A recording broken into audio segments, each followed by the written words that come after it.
Bulletin mondial des missions. La boisson, le vol et Dieu.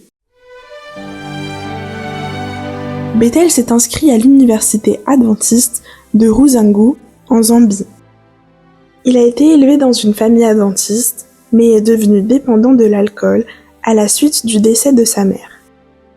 Cependant, à l'université, Bethel ne pouvait tout simplement pas se débarrasser de son ancienne vie.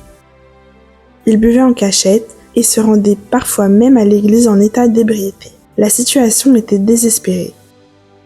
Puis, il a été surpris en train de voler pour acheter de l'alcool et a été arrêté. Il a touché le fond.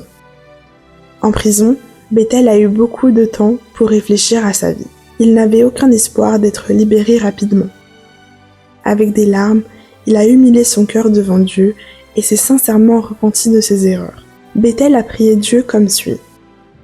« Père, je te promets que je deviendrai une meilleure personne avec ton aide. S'il te plaît, libère-moi de cet endroit. » 15 jours plus tard, la police a libéré Bethel de manière inattendue et l'université l'a accepté à nouveau. Il était libre et n'avait pas été expulsé de l'université. Bethel était surpris par tout cela. Il s'est alors souvenu de sa promesse à Dieu et a décidé de changer de vie. Il a arrêté de boire, a commencé à lire la Bible et s'est bientôt fait baptiser. Les professeurs et les étudiants ont vu le changement remarquable dans sa vie et ont été stupéfaits. Bethel était une nouvelle personne. Aujourd'hui, il est un leader étudiant et est actif dans l'église. Bethel étudie le journalisme et prévoit bientôt d'étudier la théologie pour devenir pasteur. Il dit que Dieu a changé sa vie et qu'il veut changer la vie de quiconque le demande.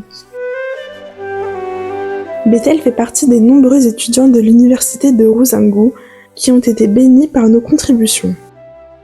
En 2009, nos offrandes missionnaires ont permis d'ouvrir la bibliothèque de l'université. Merci beaucoup. Et ce trimestre, nos dons aideront 6 projets en Afrique australe. Soyons généreux.